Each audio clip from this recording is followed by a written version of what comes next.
I guess, Chris, we'll start at 2 minutes past the hour. Is that your plan? Correct, yeah, 2 minutes after the hour. And I'm just realizing, so I'm sharing my screen, so someone else is going to have to look at the Q&A panel. Otherwise, it's just going to pop up on my screen here.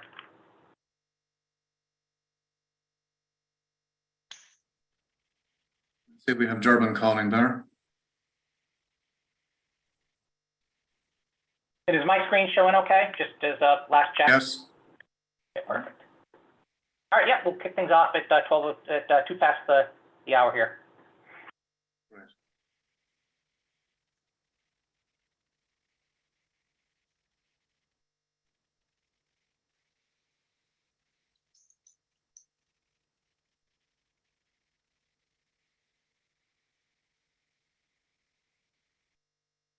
All right. Hello, everyone, and welcome. Thank you for joining us for today's webinar, Preparing for Sustainability and Reporting. Today's session is being recorded and live streamed on the Good Governance Academy YouTube channel, and a replay will be available after the presentation. Resources related to today's topic can be found in the chat window on the right side of your panel. Please download these for additional information. You can also visit archerirm.com, and we welcome you to connect with Archer on LinkedIn and Twitter. For any questions you have during the presentation, please use the chat button at the bottom of your Zoom window. We'll address questions at the end of the discussion, and if we don't get to everyone's question, we'll get back to you following the webinar. With that, I'd like to introduce today's presenters and panelists. Patrick Duffy is Archer's Global ESG Practice Lead and is responsible for leveraging his thought leadership in the organizational risk and governance domains to provide strategic direction and collaboration in the design and development of Archer's ESG solutions. Currently represents Ireland on the ISO Technical Committee for Risk Management, TC 262, and the governance organization's TC 309, where he is involved in the development and revision of various guidelines, reports, and technical specifications, and also serves as the technical chair for the ESG Exchange. Rachel Johnson is Global Head of Risk Management and Corporate Governance, Professional Insights at ACCA. Rachel has over 2 decades experience in researching and writing about risk in capital markets and corporate strategy, and is a longtime advocate of how informed decision-making and strong risk culture can create value. Christian Heller is the CEO of the Value Balancing Alliance.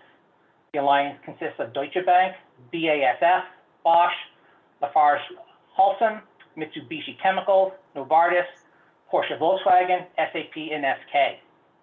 He is also Vice Chairman of the Sustainable Finance Advisory Committee for the Federal Government of Germany.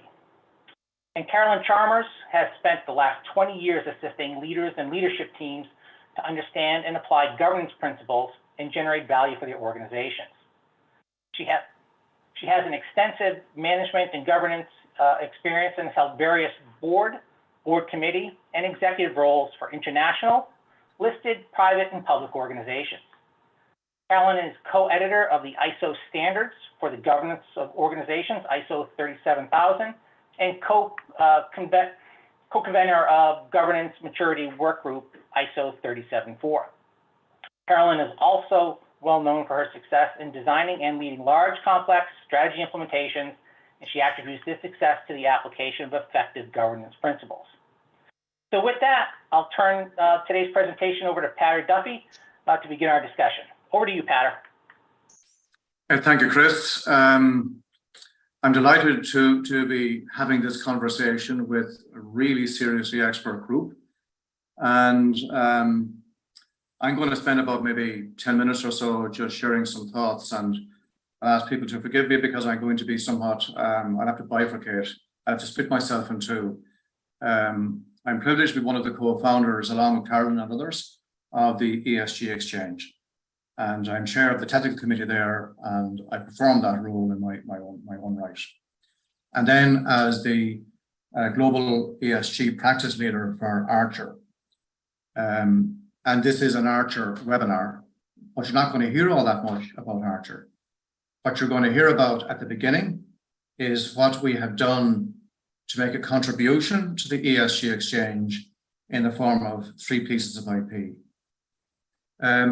In the first instance, everyone who's logged on to this call has heard about ESG. They understand it at a level.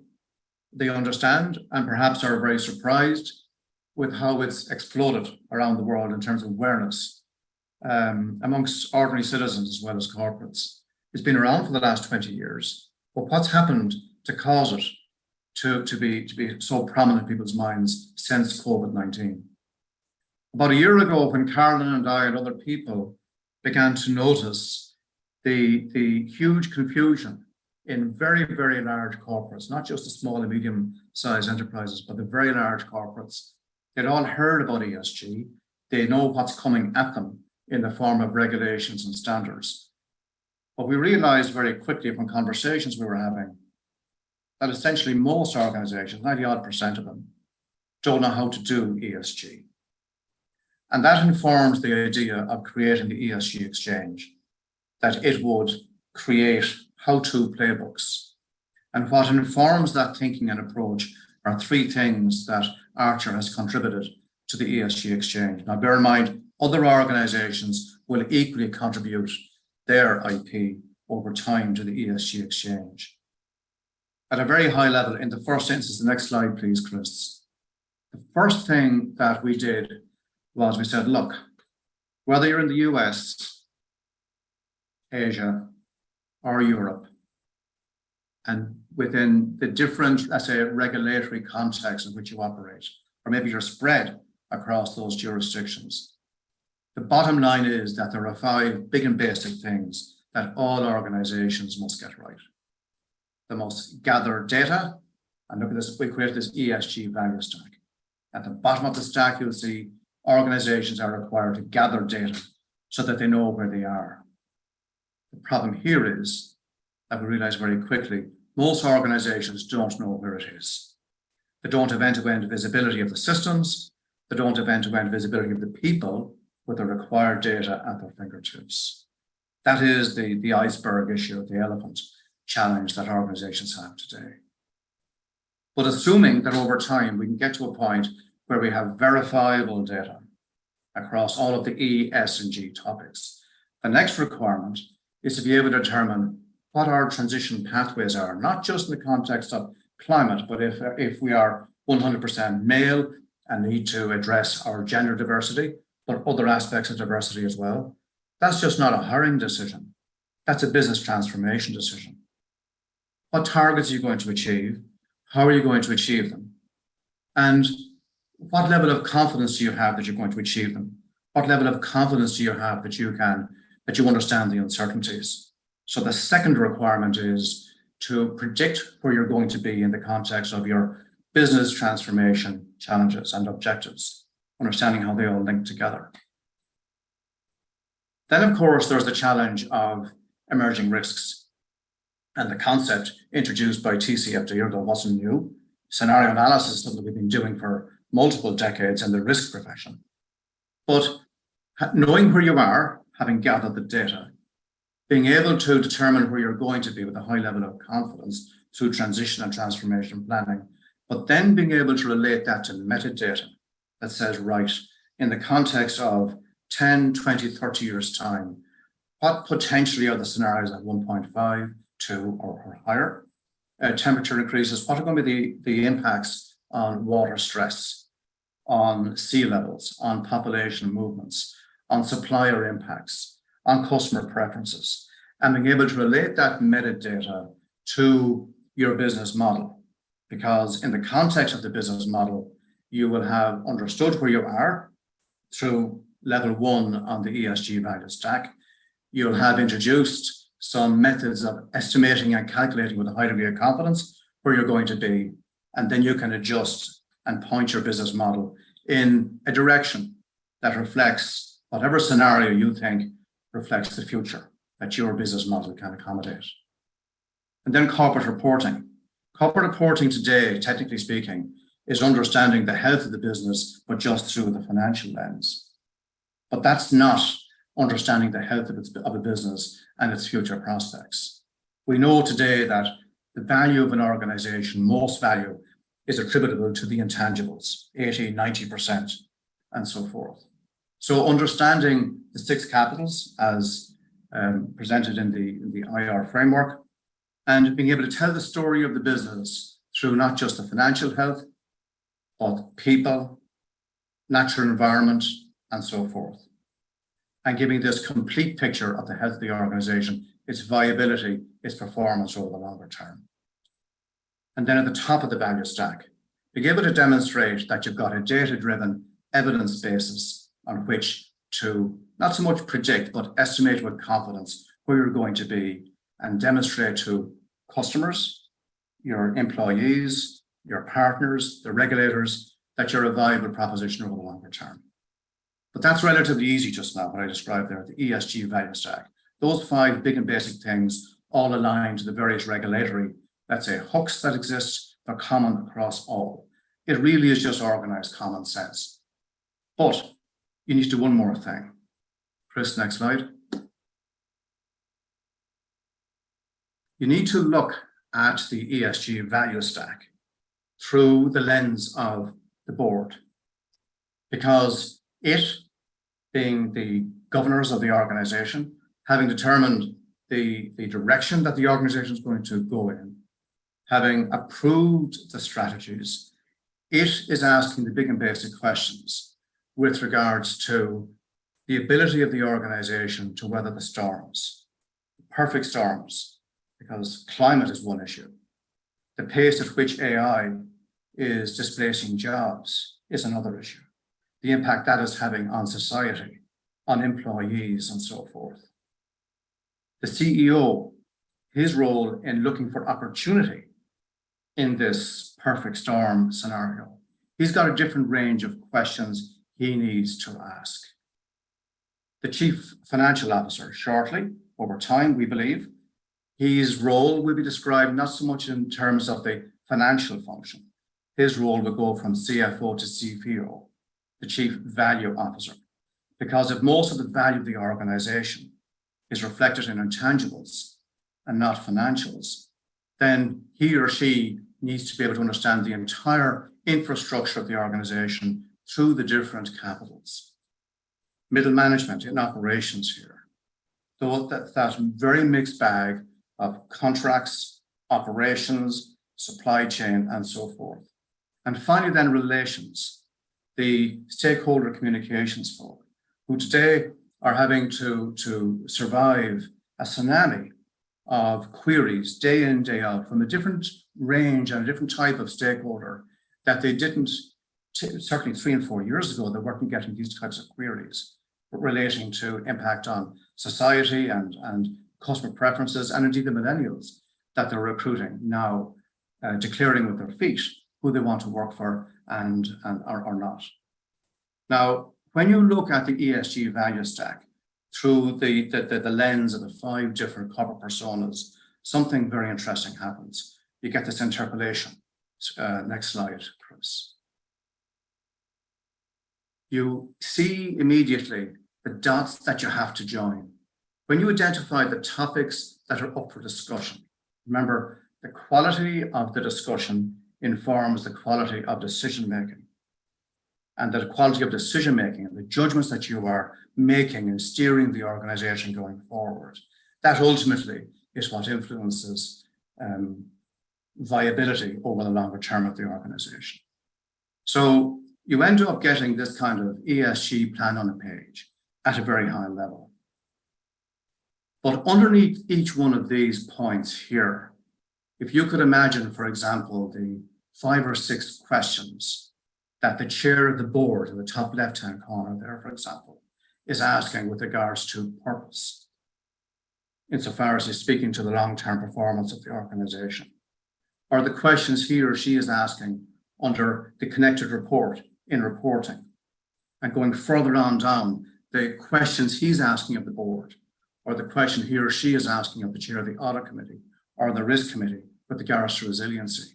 And if you follow that along, you end up with multiple hundreds of questions, big and basic questions, which the different personas are asking relative to the ESG value stack.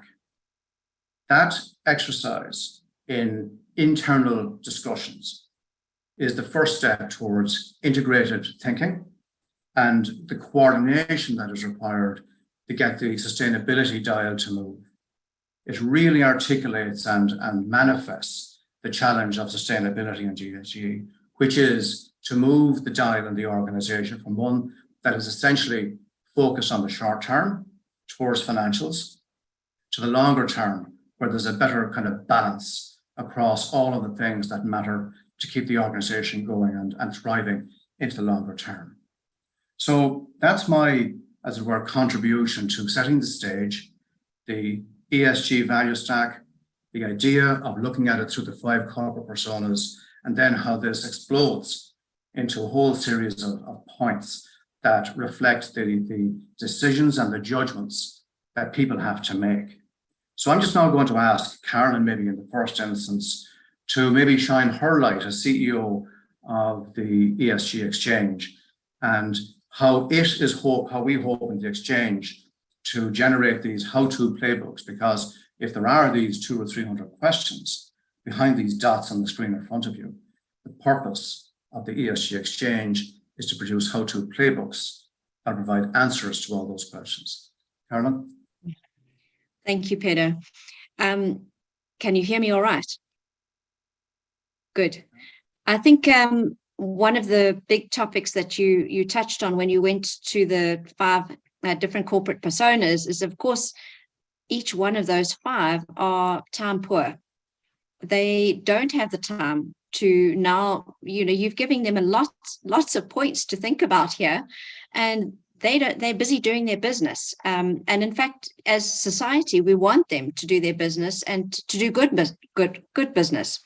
So I think that's one of the issues that we're trying to grapple with in the ESG Exchange, is to make sure that we get all of these different personas interacting with one another on this information, but in a way that respects their time. So in bringing these 5 personas together and in participating in the ESG Exchange, we really do recommend that it's not just one individual from an organization going through the program. It is all 5, at least all 5. And what I've heard from organizations that are planning to join the ESG Exchange in September, when our first module is published, then they are saying that they would ideally like all 5 representatives of the different personas as being the members of the steering committee for the implementation in their organization. So maybe just to say that in terms of the 5 corporate personas. When it comes to the value stack and implementing the value stack, and you referenced the workbooks. So as we move forward in the program, will be these workbooks involved. And workbooks doesn't mean it's another big, thick manual to read. We know that in this day and age, you don't, in fact, I don't think you get manuals when you buy your new TV or new laptop anymore. You find it online. And we certainly don't want to have workbooks that are downloadable, more reading. We need them easily consumable. We need them interactive. We need them dynamic and agile. And we need to make sure that no sooner has Module 1 finished, that the new information that's needed in Module 1 gets populated into these workbooks. So they are continually evolving and dynamic in nature. And I think that's what we need in our workbooks that we're going to push through and publish in our workbooks. So it's not a document that you download. But that being said, you will have tools to download. We're making sure that it's very easy to use and to implement what needs to be implemented. So the templates, and here we will use the standard, can I say spreadsheets, Excel, Google Sheets, whatever people are used to, Word document templates. So for example, a sustainability governance framework for a board of directors or a governing body needs to be downloaded in a Word or a document format. But all of the content and guidance around that and the interactions with others in understanding how to develop that framework really needs to be embedded in the dynamic material and multimedia that is part of the workbook. I think those are the 2 points that I just wanted to mention in respect of the ESG Exchange. But yeah, just to say that, yes, this the Archer intellectual property is certainly a foundational component of the ESG Exchange, as will be all the other contributions that are coming in from organizations. We're looking for the best content around the world and making that easily accessible and available to the participants of this program. Thanks, Carolyn. So I'm going to show 3 slides in a moment that maybe are going to scare people a small little bit. But just to give a physical kind of a picture of what effectively the standards and the regulations are asking people to do at the very top end, being able to articulate impacts on cash flows, on balance sheet in the organization. And this understanding of the impact of the non-financial sustainability information.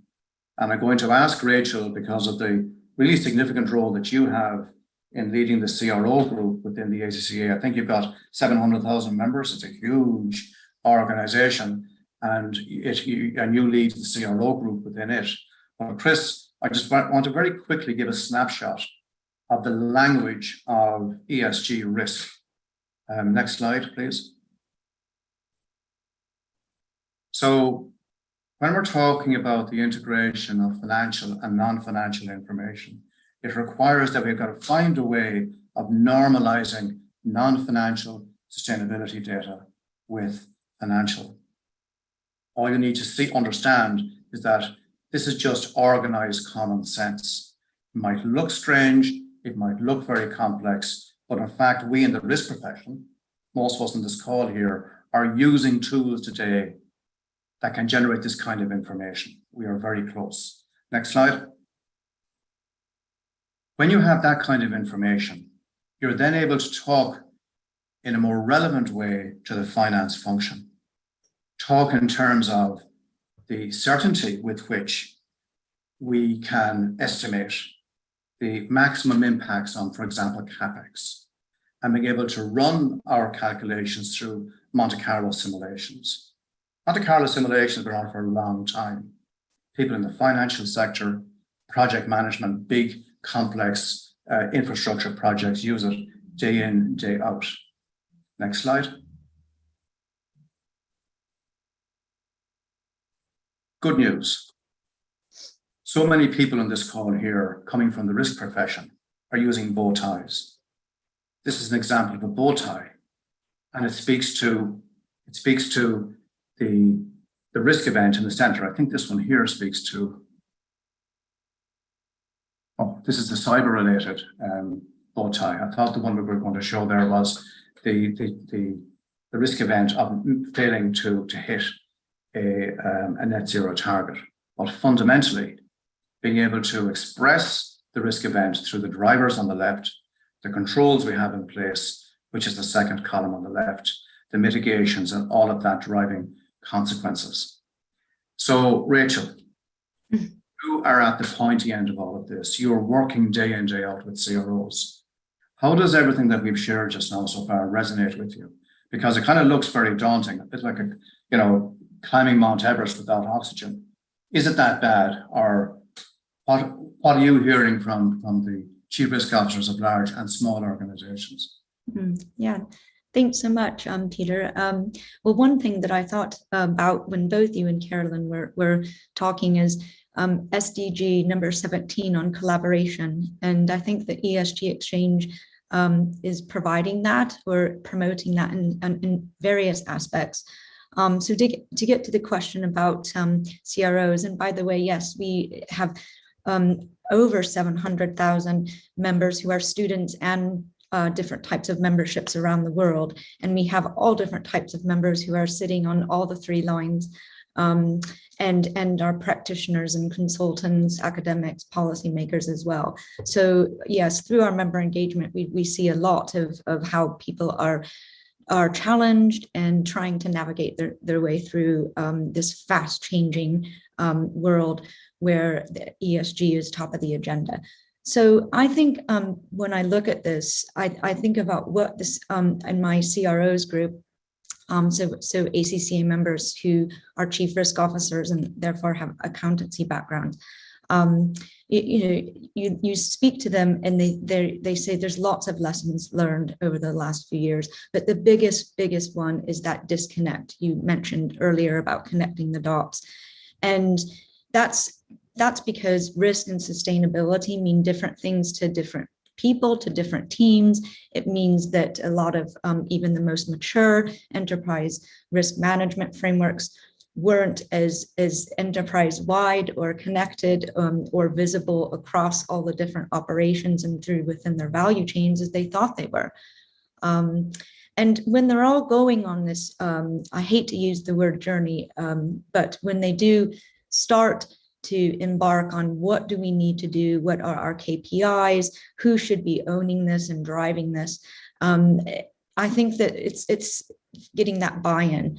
But they'll reach a certain stage where they get the buy-in, but they don't know how to connect all the dots and make sure everyone's singing from the same page. So I look at this and you ask, how does it resonate? I think it will help a lot of the different operations be able to work together more, compare their notes. We have some companies where the chief risk officer and the chief financial officer are both members, and until March 2020 hadn't really compared their different scenario analysis notes. And now they are working more together across the C-suite and at middle management compliance to present better information to the board, to look at what's going into these models, making sure the data is more explicit, but even more importantly, what are they doing with the outcomes of those, and how are they working together to put risk, ESG risk, into their strategy, which is really key to being able to get over all those 5 points on your value stack, I believe. So that's my first inclination, Peter. Thanks, Rachel. Chris, I just wonder, have we shared with folk, provide them with a link to a paper, the white paper we produce on the ESG value stack and the corporate personas?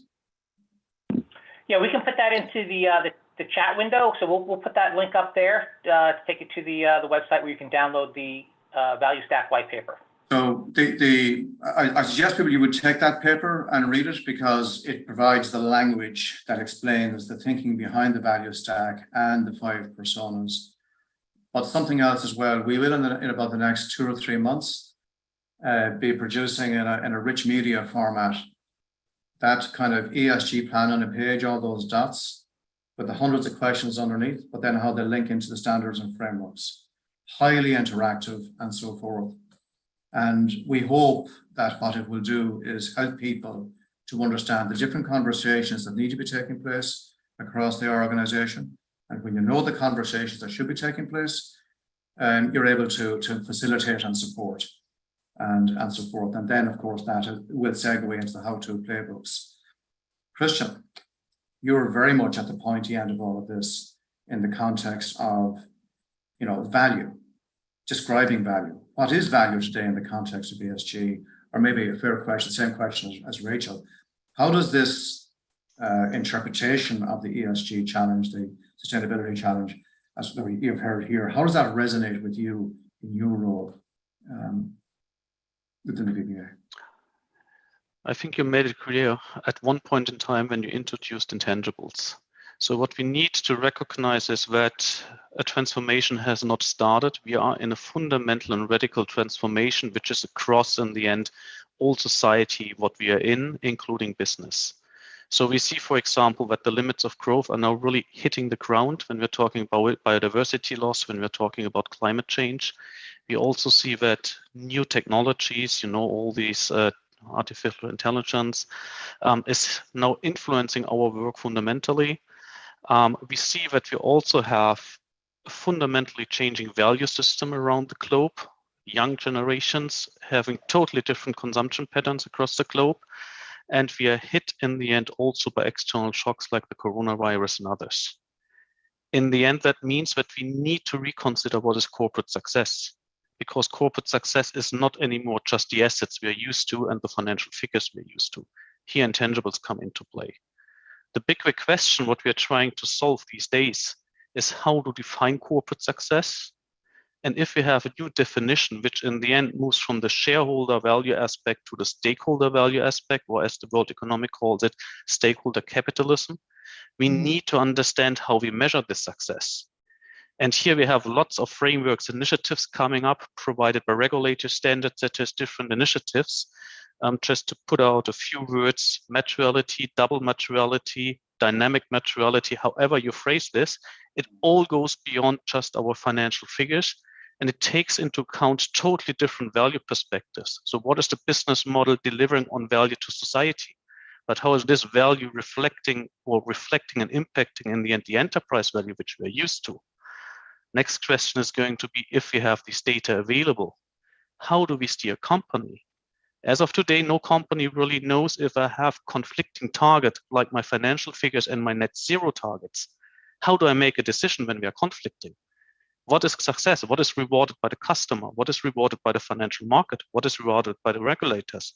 This is what we need to understand. And last but not least, and you had this on the slide as well, how do we disclose these data and information in the most meaningful way, which is consistent and comparable for our different stakeholders? And when I say stakeholders, not just the external stakeholders, also the internal stakeholders. And here, everything what ESG Exchange is looking for, providing guidance, providing in the end clear workbooks, is more than valuable. So in my organization currently, I have over 25 large cap companies around the world, plus the 4 major auditing firms. And they are all asking, including the auditors, what the hell should we do with this alphabet soup of initiatives, standards, regulations out there? And how do I integrate this into my decision-making model? So we're talking about management accounting. And one of the key aspects you pointed out, how is sustainability affecting in the end your financial statement? But we will see when we are looking a little bit into the crystal ball that we will move beyond. I'm quite sure that within the next 5 years, intangibles and ESG will be monetized. We will have a monetary metric around ESG. Just think about carbon costs. And we will see that our current financial statements, at least there will be something like a sustainability statement next to it. Or if you're looking 10 years ahead, maybe the financial statements will be fundamentally and fully replaced by something like a sustainability statement. And we will rethink in the end, what is a value driver within the company? So if you're thinking currently in about our financial system and financial accounting, you as an employee, you're just a cost driver. So the incentive for the company is kick out all employees. But if we're replaced by an algorithm or by an avatar, we are an asset on the balance sheet. So how is this matching? So we totally need to rethink our fundamentals, how we are valuing a company and how we are valuing business models. And we are currently in this discussion based on the huge transformation we are in, with the key challenge, and therefore the ESG Exchange is so important, we are lacking a common business voice in this process. Currently, civil society, standard setters, regulators are setting the scene. And we now need to push this forward, and we need to test and pilot different solutions within the companies to kick things forward. So that's super interesting. And I'm going to ask a kind of a question just now. So a point of view that we have in Archer is that there are 3 or 4 kind of mission critical personas that need to work more closely together. At the center, essentially, is the chief financial officer, the chief value officer, the chief risk officer, the chief information officer, and this new type of role, the chief sustainability officer, who is very much a mixed bag of different types of personas.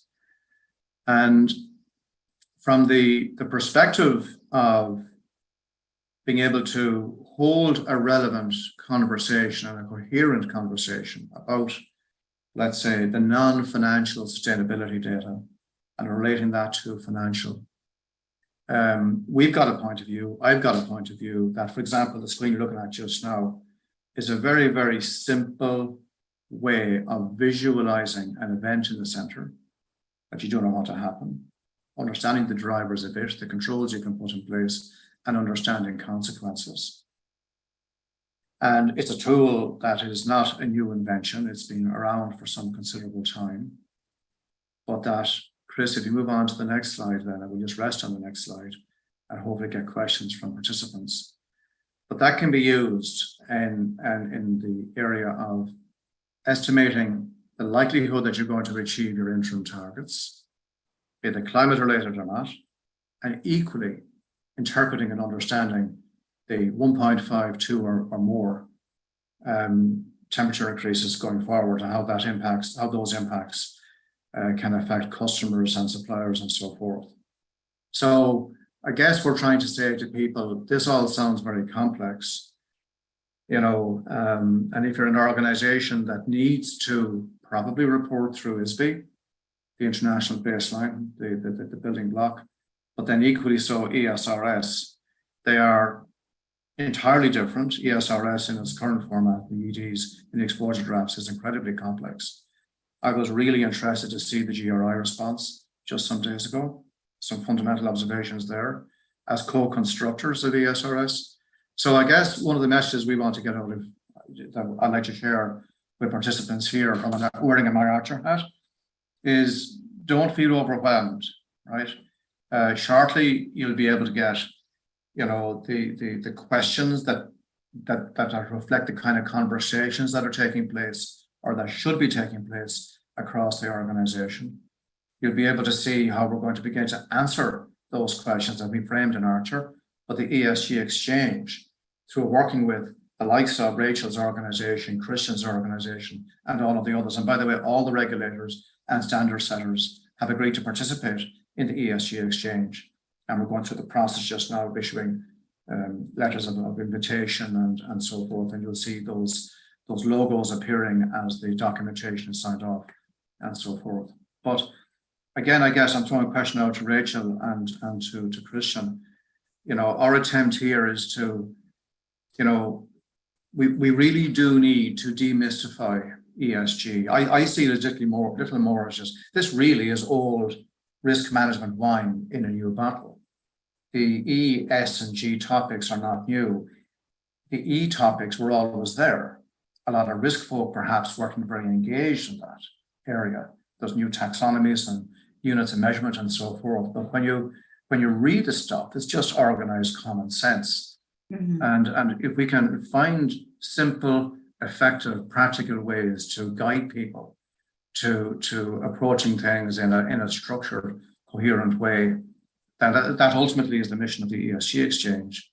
But any response to what I've just said, said there in the context of using the likes of Bowtie, Rachel, you're in this game for a long time. The likes of Bowtie as a tool, well, it's not a silver bullet, but a tool to help estimate where you're going to be in the terms of transitioning, scenario analysis, and so forth, and things like that. Yeah, I think you're right. It's not reinventing the wheel and reinventing new types of tools for us. It's really how you use it. And like you noted, old-fashioned fundamental analysis is about as relevant as it gets today. And as Christian pointed out too, the complexities and the velocity of risk as well, the moving parts. We almost have to take a step back. But I think that the ESG Exchange here too also provides a lot of comparability to try us to get to more cohesive and more sort of understanding within our organization and outside of what matters. From the double materiality point also that Christian said, understanding our risks and our impacts in that respect. I think it's a fast changing world. We've got different generations, we've got changing stakeholder needs. And I think, we haven't really talked about leadership and membership engagement and understanding what those, all those stakeholders, stakeholder engagement and what are our biggest risks compared to the behaviors and the expectations of these, of all of our stakeholders. We talked earlier too, before we went live, just about the not just the getting the buy-in and in terms of advancing things like internal control and making sure automating where it makes sense, but in order to verify and understand the impacts of these intangibles. But the competencies, the skills, and we see members telling us that is probably even a harder situation or challenge for them than is the lack of buy-in or resources to innovate and advance their technology. I think from an accountancy point of view too, particularly where risk professionals like our CROs, they have that ability, having an accountancy background, to look at the different reporting frameworks and look at the ones that matter to them most. And then that helps them understand what are the risks that matter to them most, what are the issues that they need to address first, and take it step by step. And in that sense, you create value rather than tick the box and think, okay, I'm being compliant, I'm getting this report, this story out, but it's really more about how do I account for the risks and how do I strategize and get these numbers. Getting some numbers on these invisibles is the new frontier of accounting, and that is what they're learning as they go. And a lot of the CROs in our group too are talking about when they do take a step back, they realize they're sitting on data they didn't know they even had. And perhaps some of these questions that the ESG value stack forces them to answer will make others look at some of the data they might have that they already have and aren't doing anything with or about. So I hope that's answers your question to some extent. Thanks, Rachel. Christian, and by the way, I just see Carolyn has put up a poll. I'll be looking forward in a few minutes to seeing what the results of that poll are. So Carolyn, when you're ready, you can let us know. But Christian, what are your thoughts to, or how does that, what I said just now, resonate, or what Rachel said, how does that resonate? You're on mute, Christian. Thank you for reminding. No, it totally resonates what Rachel said. I just would phrase it a little bit different. So make it a bit blunt. We as corporates are used to one language. This is English. This is profit maximization, financial figures. And due to the changing ecosystem we are in, we need to learn really, really, really fast at least 3 additional languages, which in the end is Chinese for social capital, which is Spanish for natural capital, and take Swahili for human capital. But in the end, there are also grammars, there are also in the end terminologies, words which are similar to English. So the structure is the same. And therefore, what Rachel is saying is totally right. We can build on the current structures which we're used to from financial accounting, be it risk management, but be it also strategy setting, forward-looking statements, whatever. We just need to understand the complexity, and there need to be people in who understand all 4 languages and bringing them together. And the one piece, what is totally right, is where are the data from these 4 languages?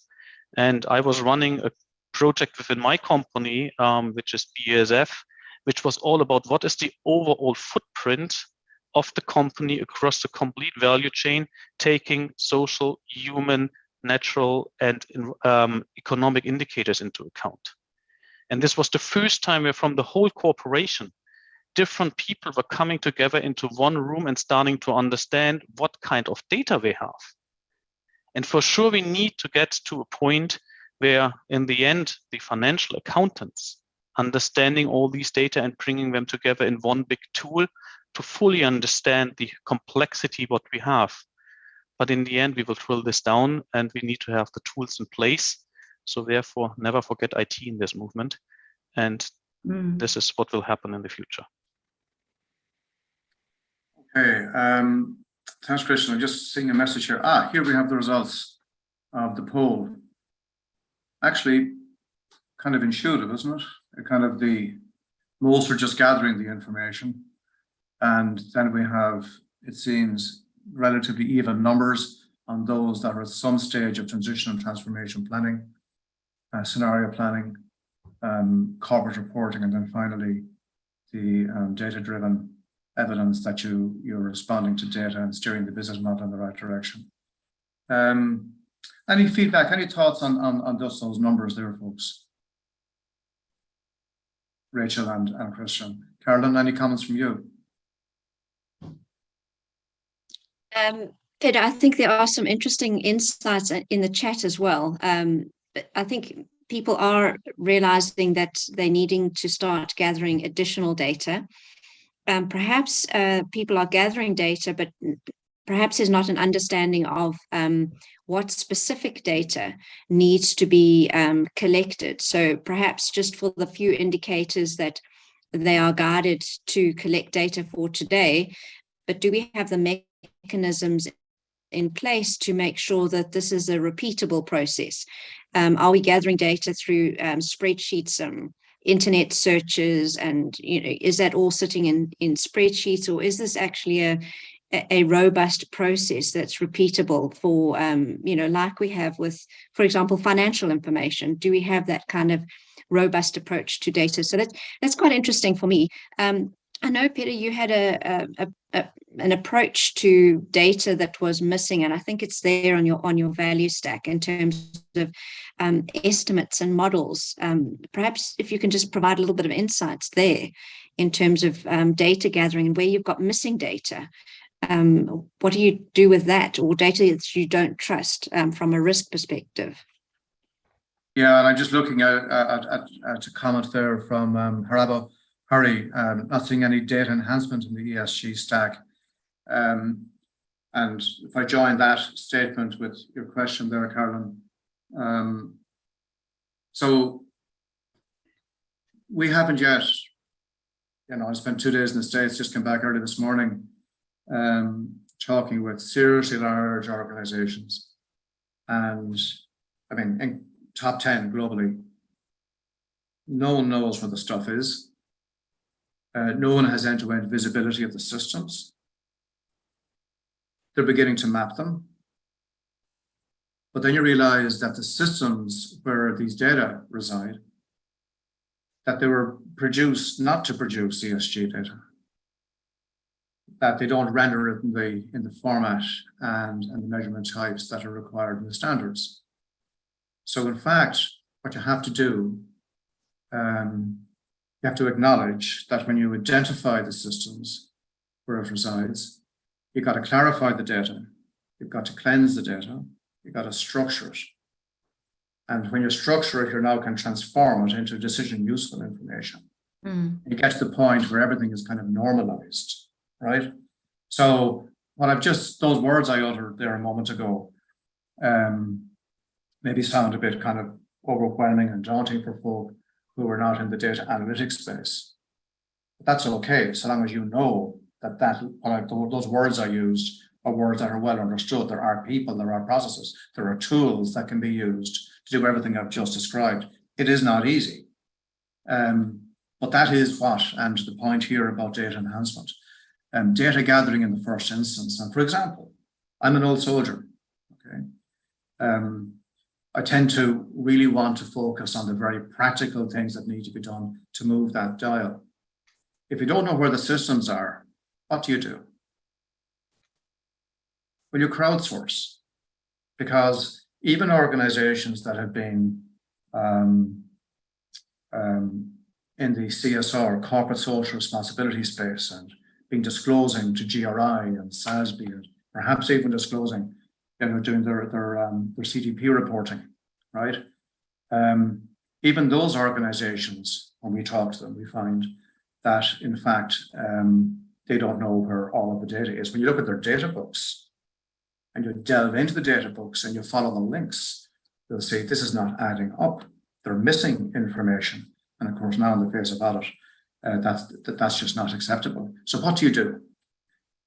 You, in most of cases where you're manually gathering information, you're going to have the 20 plus or minus at a corporate level, and they're pulling information from others. You use simple tools to identify the people that have the information on their fingertips. You use those tools, we do this in Archer all the time, to build up a community of people that have the information on their fingertips. You ask them for the metrics, not Excel spreadsheets, not email, forget about that stuff. okay? But when you're asking them for information, you're also asking them, what system I could pull that from? And what are you getting in the back end? You're getting an inventory of systems. And then you can get your top 4 consultants and others that will help you prioritize the systems that need to be taken into a platform of record. Remember, financial accounting, where the finances, where financial information is administrated, is controlled, is reported upon, and so forth. You're looking now for an equivalent non-financial sustainability data, where all that information, all the data can be brought in, clarified, cleansed, structured, and so forth. So that's the kind of stuff that has to take place at that bottom of the ESG value stack. So you need your CIO in there, you need risk in there, you need finance in there, internal audit, compliance, the controls postures, and so forth. You need those different personas in that room, getting that dial to move. It won't be done overnight, but that's the nature of it. Now, again, Rachel, Christian, would you challenge me on what I've said there, or is that organized consensus or not? I think that was a great summary that you just your last spiel there. And I would say too, what it does is it also allows you to capture the interconnectedness of all of these risks, and that means not just of the interconnectedness of ESG, but of ESG and T, and we have cyber. Our CROs actually, especially in financial services, say that it's the concentration risk on the cloud that keeps them up at night. Again, like vulnerable internal control processes, and the potential for fraud. These are things like these tools that you're talking about, like the bow tie assessment, will allow them to be able to have this kind of monitoring to understand the bigger picture and use that information, all that data, to connect the dots and to put it into strategy. Christian, Carolyn? No, I can totally support what you have just said. Let's say in general, what we're currently in is we're just extending our management system. We're just taking more indicators into account, more perspectives into account, and just getting more complex, but we will still be based on the same systems. One of the key challenges what I currently see is when we're especially talking about data is data consistency and data robustness. And I can say now from experience here in Europe, where the so-called taxonomy regulation kicks in for the first time, that we see a shift from, let's say, all of the sustainability divisions, that data collection and data processing also in the ESG areas moved step by step to the financial accounting people. But the robustness and also the control systems are by far not there compared to financial accounting. This also relates to a question in the F&A. So we will see that sustainability reporting will be on a much more regular basis also during the year. And we will see that the financial accounts will going to establish their own internal control system also for ESG data, because we need to have this robustness in place, because companies will be evaluated more and more on ESG data and intangibles. So we need to have this consistency. And also, I might add that we've talked about like where are we going to be in a year or 10 years? Well, from my perspective, we aren't going to go anywhere until company boards get their act together and start leading by example and are on top of this. When I hear board members, we have a lot of non-executive directors, when they say they know all their risks, do they really? And we have CROs who tell us that they present the risk to the board and they don't do anything with the presentation. So I think that, from a good governance academy point of view, there's a whole nother session about the role of the board in this respect. Carolyn, that's one for you. And of course, and by the way, the first module is starting off in September. There are streams there for board, CEO, CFO, each persona addressing the questions they're asking of different people. Carolyn, how would you respond to that? Absolutely agree. Tone from the top, as you said, Rachel. So, I mean, in terms of just looping back to the topic, preparing for sustainability reporting, I think one of the best things you can do if you're an advocate for this reporting is to go and explain it to your executives, to the leadership team, if you can, to the board, in terms of the importance of preparing for this. So one of the questions I see in the chat is, how frequently do you expect companies to report their ESG data and risks and mitigations? Well, this is going to be an annual, at least an annual, and your investors are going to want this like they're getting financial information. So this is not a once-off a compliance requirement where we tick the box and we scramble around for data once a year, and maybe it has a team that's, we spend a month, 3 months putting a report together. This is not the requirement. The requirement is, like you're producing your financial information, you will be producing sustainability information. So preparing for sustainability reporting, please get that message across to your leadership, to your board, and get them to understand that in future they're not only going to be reporting the financials, the annual financial statements, the annual reports, they're going to be reporting on these sustainability factors too. So I think, in terms of getting the board on board, yes, please tell your board about this. Yeah, and I'm going to ask a question of Christian just now, but I remind people that, it took a number of decades to get to the point where we had a global consensus on financial audit. And now we are required in a handful of years to get the same level of consensus and consistency in application on effectively non-financial sustainability information and so forth. So if you feel overwhelmed, join the rest of us. Every day, it's almost a full-time job keeping on top of the various developments and changes and so forth. Of itself, it's a full-time job. Christian, to that last comment there about the board and so forth, what kind of engagement are you seeing, or what signals are you seeing through the VBA? So what I currently see is that a few large cap companies are totally under fire with regard to ESG disclosures. So they need to come up with relevant data, and this is going beyond the current frameworks, what we see like the GRIs and the SASBs. Because let's say, especially financial market institutions are requesting more and more data on what value do you really create. And this goes beyond just the usual organizational boundaries. This is going along the complete value chain. And what we need to consider is, how do we capture the overall value creation you're having as a company across the complete value chain, which is also new thinking about how you're assessing the impact of product portfolios and similar. What gives me hope in the end, if you're talking about this alphabet soup of things, that a huge consolidation is currently taking place via the IFRS Foundation, integrating the Value Reporting Foundation, including SASB and the IRRC and the CDSB. And we will see this also happening in the end to the TCFD in the upcoming TNFD work. There will be a huge consolidation at the global level. The big question is, how do jurisdictional standard setters, like in Europe, like in the US, like in South Africa, will link their work to the global baseline, which is currently in the making.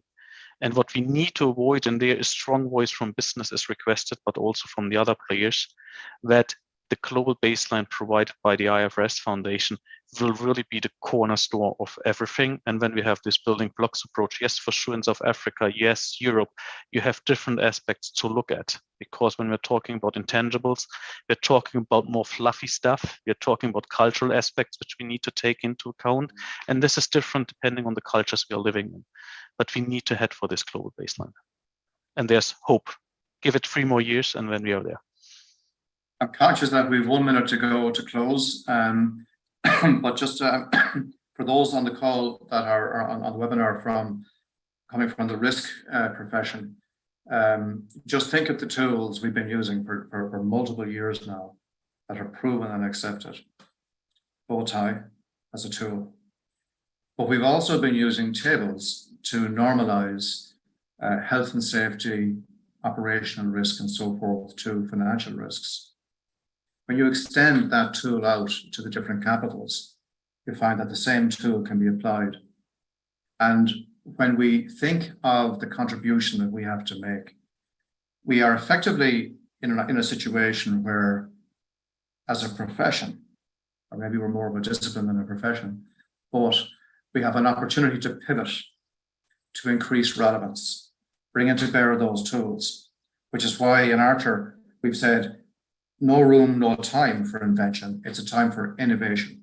Those things that are proven internationally to work, like the Monte Carlo simulations, the bow tie analysis, the normalization tables, bring all that to bear and building bridges to the other islands, right? And we really do hope, Carol and I are working very hard in the ESG Exchange to get to a point where the questions under those dots a moment ago that you saw earlier on, they'll be available to people, and that will equip risk folk in going in and holding relevant conversations with the different persona types, getting everybody onto the same hymn sheet. So with that, I want to thank what a superb panel. Thank you all so much, and thank you to a very large number of people that stayed right to the end, a large number of people, and I hope that there were takeaways, there was relevance, and that you'll come back and join us on further webinars. Thank you all very much indeed.